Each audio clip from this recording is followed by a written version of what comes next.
Welcome to Teolumen Insights, where we reveal the hidden forces that shape the way you live and show you how to use them to create real transformation and supercharge your health, mindset, and daily life. Here are your hosts, Emma Greenwood and Nathan Sinclair. Welcome back to Teolumen Insights. You know, I'm Nathan Sinclair. And I'm Emma Greenwood. Always great to have you all with us. As you know, this show is about taking your input, all the things that you've sent to us, and diving deep into the subjects and sources that you find most interesting. And that's right. We take all that information and try to make sense of it all. Exactly. Make sense of it all. And so today, we are diving deep into a topic that's been, I think it's safe to say, buzzing around quite a bit lately. And that is the deep state. Yes. Now, you've given us a ton of material, articles, research reports, even some like personal notes. And it seems like you're really trying to figure out how this idea of a deep state went from kind of being this fringe theory to something that, well, frankly, everyone is talking about these days, especially with the 2024 election looming. Absolutely. And you know what's particularly interesting is how it's moved beyond just these whispers of shadowy government figures, and it's actually starting to impact real-world politics and policy. Yeah, like, remember when Drain the Swamp was the big slogan? Now we're hearing about potentially colonizing the swamp instead. And that shift just feels huge to me. Yeah. And I'm betting that's why you flag stuff like Pentagon Papers 2.0 and Operation Shadowlight, these kind of leaks. They almost suggest that there are these hidden influences shaping things behind the scenes. Absolutely. And it's not just about unearthing these secrets. You've also highlighted how Gen Z is really using digital activism to try and actually dismantle this deep state. Their perspective on all of this is fascinating. Okay, so let's start with the basics. How did this deep state concept go from a conspiracy theory to a mainstream conversation? Yeah, well, a few years ago, if you even mentioned the deep state, people might have rolled their eyes at you. Right. But now it's almost like this idea has seeped into the collective consciousness. It's really interesting. Yeah, and it's not just anecdotal. You actually sent over this Pew Research study from 2024 that found that 67% of Americans, a lot of people, believe that unelected officials have too much power. That's a significant number. It's a significant number, and it really tells us that this isn't just a fringe belief anymore. Right. There's this widespread sense of unease about who's really in control. And, when you think about it, this whole anxiety about unelected bureaucratic power, it actually has deep roots in American history. That's right. I mean, long before the internet was even a glimmer in someone's eye, we had events like the Vietnam War, Watergate. Right. These scandals really shook people's faith in the government and showed them that things weren't always as transparent as they seemed. Absolutely. I mean, these historical events, I think, are crucial context for understanding today's conversations because they really show us that, this idea of a hidden power structure operating within the government, well, it's not entirely new. So how did we get from those historical precedents, right, to this very specific term, deep state? I mean, it sounds like something out of a spy novel. It does. It's interesting. It actually originated in Turkey, where it was used to describe this network of unelected officials who were essentially manipulating the political system. It's fascinating how that term actually migrated across the Atlantic and, found a new home in American political discourse.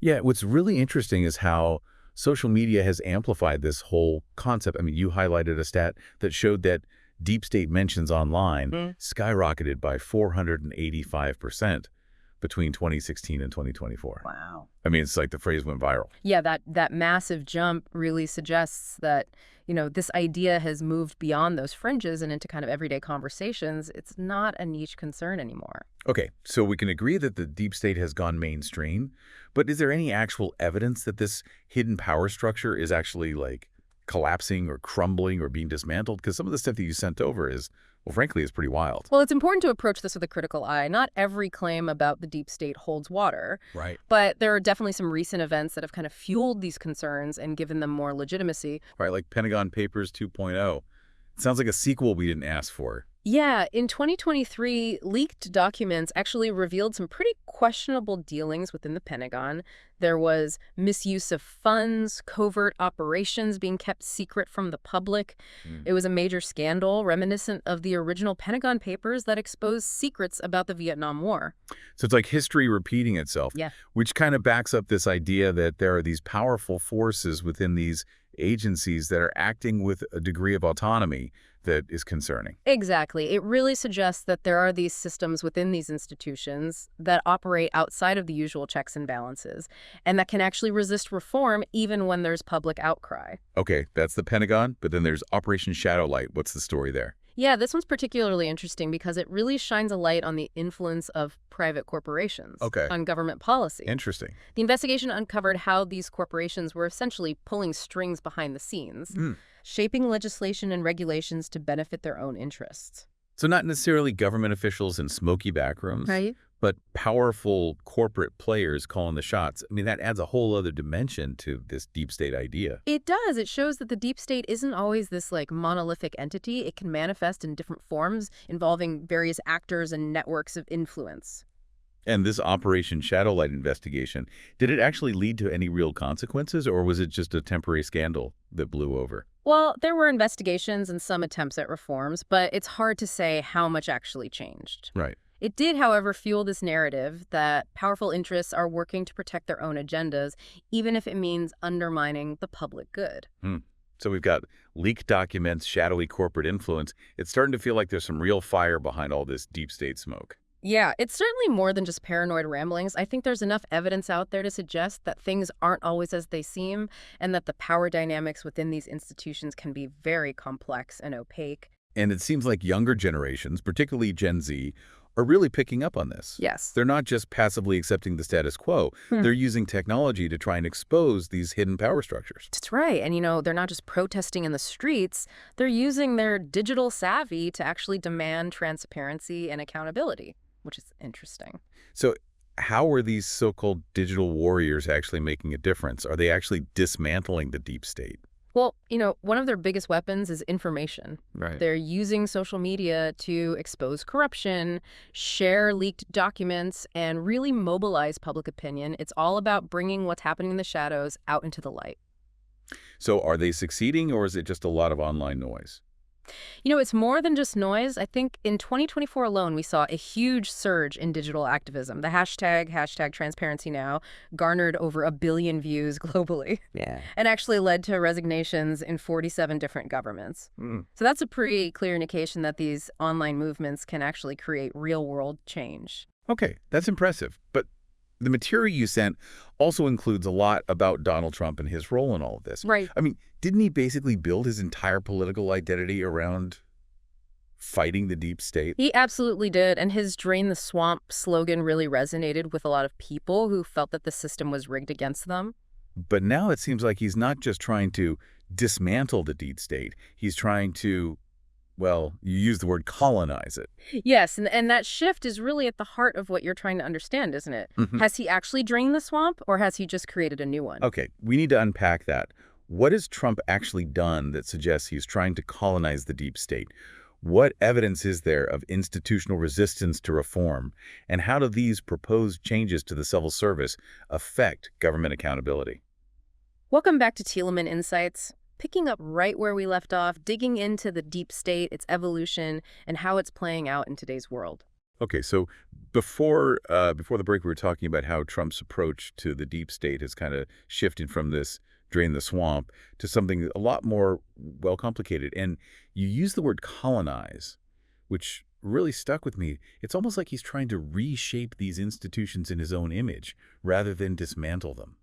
That's a really astute observation, I think. It gets to the heart of what you're really grappling with, the deep state, as both a concept and this political tool, because it can be used to justify some pretty radical actions, and that's where the rhetoric itself becomes dangerous. Right, because now we're not just talking about shadowy figures and secret meetings. We're talking about real-world policies, changes to the very structure of our government. Exactly, and that's where it's so important to understand the connection between this deep state narrative and the erosion of public trust, because when people start to believe that the system is rigged against them, that there's this hidden hand controlling everything, well, it can lead to some pretty dark places. It's like a self-fulfilling prophecy, right? Hmm. If you believe the government is corrupt and unaccountable, you're less likely to participate, you're less likely to hold those in power accountable, and then that just reinforces this idea that the system's broken. Precisely. And that's where misinformation comes in and just makes everything so much worse. You mean how false information about the deep state can spread like wildfire online? It's not even just about things being factually wrong. It's about folks deliberately using this deep state idea as a weapon. They'll take a kernel of truth, they'll exaggerate it, distort it, and use it to really manipulate people and undermine their opponents. So you're saying that some people are actually benefiting from this deep state narrative, even if it's not entirely true? Absolutely. It can be a very effective tactic for silencing dissent and really consolidating power. Because when you can dismiss any criticism as just another crazy conspiracy theory, well, it becomes very difficult to actually hold those in power accountable. It's like a get-out-of-jail-free card for those in power. Anytime someone questions their motives or their actions, they can just shout, "Deep state," and their supporters will just blindly accept it. It's a dangerous game that they're playing, and it's made even more dangerous by the fact that we live in this incredibly polarized environment where people are already primed to distrust anyone who disagrees with them. Yeah, it feels like we're living in two separate realities sometimes.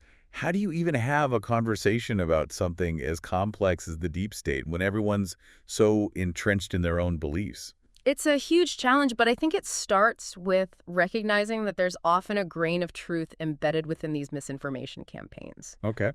We need to acknowledge that there are legitimate concerns about government overreach, about transparency, about accountability. So we need to find a way to separate those legitimate concerns from the exaggerated, distorted versions that are being used to manipulate people. Right. It's about developing what we might call deep state literacy. It's about being able to critically evaluate information, recognize these patterns of propaganda, separate fact from fiction. So it's not about blindly accepting everything you hear about the deep state, but it's also not about dismissing it entirely as just some crazy conspiracy theory. Exactly. It's about being informed, discerning, and engaged, because the real danger of the deep state isn't necessarily this shadowy cabal pulling the strings. It's this erosion of trust, the fragmentation of society, the weakening of democratic norms. And we're seeing that play out in real time, right? I mean, with the rise of political extremism, the spread of all these conspiracy theories, and the increasing difficulty of just having like civil conversations about important issues. It's a very worrying trend, and it's one that we need to actively resist, because if we're not careful, this deep state narrative will become a self-fulfilling prophecy. Wait, what do you mean by that? Well, if people completely lose faith in the institutions of government, if they truly believe that the system is rigged against them, then they'll disengage from the political process altogether. They'll become cynical, apathetic, which is exactly what those in power want, a population that's too disillusioned to hold them accountable. That's chilling. So the more we buy into this idea that the deep state is all-powerful and that there's nothing we can do about it, the more we actually contribute to the problem. That's the paradox. We need to be aware of the dangers of the deep state, but we also need to be careful not to empower it by feeding into this cynicism and distrust. So what's the solution? How do we fight back against this tide of misinformation and reclaim our democracy? It's a multifaceted challenge, and there's no easy answer, but I think it starts with education. We need to teach people how to think critically, how to evaluate sources, how to recognize propaganda. Right, like you said, deep state literacy. Exactly. But it's more than just debunking conspiracy theories. It's about understanding how power works, how decisions are made, how we can hold those in power accountable. Absolutely, and it's also about fostering a sense of civic engagement. Okay. We need to remind people that they have a voice, that their participation matters, and that they have the power to shape the future of their country. But how do you do that when people are so disillusioned, so cynical, so convinced that the system is rigged against them? It's not easy, but it's essential. We need to find ways to build bridges, to have honest conversations, and to remind people that we all share the same fundamental desire for a just and equitable society. So it's not just about fighting the deep state, it's about building something better in its place. Exactly. It's about creating a more transparent and accountable system of governance, one that's truly responsive to the needs of the people. And that brings us back to something you mentioned earlier, Project 2025. Ah, yes, that was another one of the big things that you flagged in the material you sent over. And from what I read, it's pretty alarming. It's definitely something to pay attention to, because Project 2025 is essentially a blueprint for how Trump and his allies plan to reshape the federal government if he's reelected. And the plan is basically to dismantle the administrative state and replace it with a system of loyalists who will just carry out his agenda. That's the gist of it, yes. It really outlines a very specific and ambitious plan to transform the federal bureaucracy into something that's more aligned with his vision for America. So it's not just about draining the swamp anymore. It's about creating a whole new swamp, one that's filled with its own creatures. That's one way to look at it, but it's important to understand the specific mechanisms they're proposing because it's not just about replacing people, it's about changing the rules of the game. Okay, give me the details. What's in this Project 2025 that's so alarming? Well, one of the key elements is this elimination of civil service protections, as we discussed earlier, and this would essentially allow Trump to fire career officials and replace them with political appointees. So no more pesky bureaucrats who actually know how the government works and who are supposed to be impartial. That's the idea, yes. They want to create a system where loyalty to Trump, Trump's experience and expertise. And that's just the tip of the iceberg, right? There's a lot more in Project 2025 that's designed to give Trump more power and control over the federal government. Absolutely. They're talking about centralizing authority within the executive branch, weakening independent agencies, making it harder for Congress to exercise oversight. So it's basically a blueprint for a Trumpian autocracy. It's certainly a move in that direction, and that's why it's so important for people to understand what's at stake in this election. It's not just about policy differences, it's about the very nature of our democracy. Okay, so we've got a lot to worry about, but there's still one thing I don't understand. If Project 2025 is so radical and so dangerous, why are so many people supporting it? That's a complex question, and there's no single answer, but I think it's important to remember that for many people, this deep state narrative is very real. They believe that the government is corrupt and that it's working against their interests. So they see Trump as a kind of savior, someone who's willing to shake things up and fight back against the deep state. Exactly, and that's why it's so difficult to counter this narrative, because it's based on this deep-seated distrust of government and this belief that the system is rigged. So it's not just about facts and logic, it's about emotions and beliefs. Absolutely, and that's why it's so important to engage with people on an emotional level, to really understand where their fears and anxieties are coming from. But how do you do that when people are so dug into their own trenches? It feels like we're just talking past each other, not to each other. It's a challenge, but it's not impossible. We need to find ways to build bridges, to have honest conversations, and to remind people that we all share this same fundamental desire for a better future. Okay, I get it. It's not going to be easy, but we have to try. We can't let the deep state narrative tear our country apart. I agree. The stakes are too high. The future of our democracy depends on our ability to come together and find common ground. So where do we go from here? What's the next step in this fight? Well, this deep dive is just a starting point. We've only scratched the surface of a very complex topic, but I think the most important thing is to keep the conversation going. Right, because the more we talk about these issues, the more we understand them, the better equipped we are to make informed decisions and to hold those in power accountable. Exactly. And it's not just about talking, it's about taking action. So what can people actually do? What are some concrete steps they can take to fight back against the deep state and strengthen our democracy?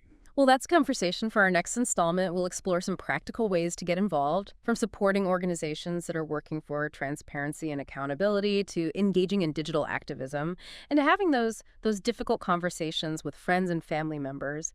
So stay tuned for part 3 of this Deep State Deep Dive, where we'll move from understanding the problem to exploring solutions. We'll talk about how to reclaim our democracy and build a future where power truly resides with the people. Welcome back to Teolumen Insights. We've been on quite a journey with this deep state deep dive, haven't we? Gone from shadowy figures to political agendas, from leaked documents to viral hashtags. It has been a whirlwind of information for sure, but I think we've managed to unpack a lot of the complexity surrounding this concept and, more importantly, how it's impacting our world right now. Yeah, absolutely. And in this final part, we promise to move beyond just understanding the problem and start exploring solutions. So where do we go from here? How do we actually fight back against this deep state narrative and build a more transparent, accountable system? Well, I think the first step is recognizing that we're not powerless. It's easy to feel overwhelmed by the sheer scale of these issues, but history shows us that even seemingly insurmountable systems can be challenged and changed when people come together and demand better. Right, like those examples you mentioned earlier, the civil rights movement, the women's suffrage movement, even more recent movements like those for LGBTQ+ rights or climate action. They all started with people saying enough is enough and taking action, even when it felt like an uphill battle. Exactly. And we can draw inspiration from those movements. They show us that change is possible even when those in power resist it, but it requires sustained effort, strategic action, and a willingness to challenge the status quo. So how do we translate those big picture lessons into concrete steps? What can our listener who's been following this deep state rabbit hole with us actually do to make a difference? Well, one powerful way to get involved is by supporting organizations that are already working to promote transparency and accountability in government. You highlighted the Project on Government Oversight, POJO, in your research, and they're a great example. Right. They investigate waste, fraud, and abuse in government agencies, relying heavily on whistleblowers and citizen tips. Exactly. Organizations like POGO act as watchdogs, holding those in power accountable and shining a light on wrongdoing. Supporting their work, whether through donations or volunteering, is a tangible way to make a difference. Okay, so supporting watchdog groups is one avenue. What else can people do? Another crucial step is engaging in what we've been calling deep state literacy. This means becoming a discerning consumer of information, learning how to evaluate sources, recognize bias, and think critically about the things you read and hear, especially online. Right, we've talked a lot about misinformation and how easily it spreads. So part of this is equipping yourself with the tools to spot fake news and propaganda. Right. Absolutely. But it's more than just fact-checking. It's about understanding the deeper context, the motivations behind certain narratives, and the ways in which information can be used to manipulate and control. Right, because we've seen how the deep state narrative itself can be used as a weapon to silence dissent and undermine legitimate concerns. So it's about being able to see through the smoke and mirrors and make your own informed judgments. Exactly. And this deep state literacy is something that needs to be cultivated at all levels of society, from schools to community organizations to families having dinner table conversations. So it's not just about individual responsibility, it's about creating a culture of critical thinking and informed engagement. Precisely, because the more people are equipped to think for themselves, the less susceptible they'll be to manipulation and propaganda. Okay, I like that. But let's not forget about the power of collective action. I mean, we've seen how grassroots movements can make a real difference, even when facing entrenched power structures. Absolutely. And this is where digital activism can play a vital role. Social media platforms, despite their flaws, can be incredibly powerful tools for organizing, mobilizing, and holding those in power accountable. We saw that with the hashtag Transparency Now campaign you mentioned earlier, which led to actual resignations in governments around the world. So it's about using technology strategically to amplify your message and connect with like-minded people. Exactly. And it's about using those online spaces to demand transparency, to call out corruption, and to push for reforms. But we also have to be mindful of the risks of misinformation spreading online. How do we balance the benefits of digital activism with the dangers of falling prey to false narratives? That's where critical thinking comes back into play. It's about being discerning, evaluating sources, and being wary of content that simply confirms your existing biases. It's also about engaging in respectful dialogue with those who hold different views, rather than retreating into echo chambers where misinformation can thrive. So it's not just about shouting your own message, it's about listening to others, having those difficult conversations, and trying to find common ground. Precisely because ultimately a healthy democracy depends on our ability to engage with each other in a thoughtful and constructive way, even when we disagree. Okay, so we've talked about supporting watchdog groups, developing deep state literacy, engaging in digital activism, and having those crucial conversations. It's a lot to take in, but it feels empowering to know that there are tangible things we could do to make a difference. It's definitely not a passive situation. It requires effort, engagement, and a willingness to challenge the status quo. But I think the most important thing is to not lose hope. Right, because we talked about how cynicism and apathy are exactly what the deep state thrives on. So even though it can feel overwhelming at times, we have to hold on to that belief that change is possible. Exactly. Hope is what fuels action. It's what keeps us going when the road ahead seems long and difficult. And it's what allows us to imagine a future where power truly resides with the people, not within some shadowy, unaccountable system. Well said. I think that's a perfect note to end on: hope, action, and the belief that we can build a better future for our democracy. I couldn't agree more. I'm Nathan Sinclair. And I'm Emma Greenwood. Thanks for joining us on Teolumen Insights.